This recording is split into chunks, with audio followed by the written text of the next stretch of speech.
see, half the battle vintage racing is actually keeping the bikes going from one race to the next.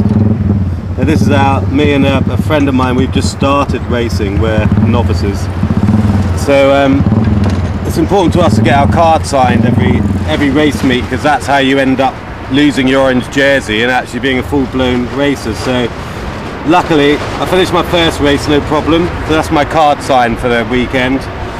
Last race, lost the float bowl. We've got one race to go, which is the novice race, and hopefully we'll keep going for that one, but I will get my card signed, which means that 10 meetings time, well I've probably done 4 or 5 now, another 4 or 5, and you're no longer a novice. You can join the ranks of the fully fledged racers, which we are both looking forward to immensely, as you can imagine. Not that I mind wearing the orange jersey at the moment, because it gives the other more experienced riders a clue as to there might be somebody out there that doesn't actually know the track. It's like today here, it's the first time I've ever been on this track, so you can imagine it makes a huge difference not knowing your way around basically.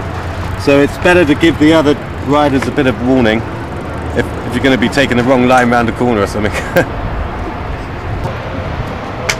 Yeah, so it was it's going all right really, but then the float bowl fell off, which is I noticed it because my foot suddenly went freezing cold because all the methanol was just pouring over my foot. Hang on a minute. Right. And I looked down and there's just a stream of methanol pouring over my foot, and the float bowl had dropped off the carb. And how it was running, I don't know, because it was just sucking the petrol in as it gushed by onto my foot. I managed to pull in on the hairpin, and now I've just put it back together, so hopefully for the next race it'll keep going for the whole way. What's actually the float bowl? Well, it's where the petrol comes out of the tank, it goes into the float bowl, and that sort of regulates how much methanol in this case goes into the carburetor. So basically you've got a remote float bowl on this particular TT carb, and it just regulates how much methanol is being sucked into the engine basically.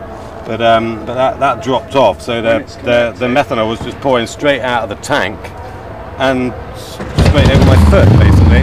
But luckily the carb was sucking so hard that it was actually sucking all the methanol in as it went by, so it kept going. Not very well. Hopefully it'll be better for the next race.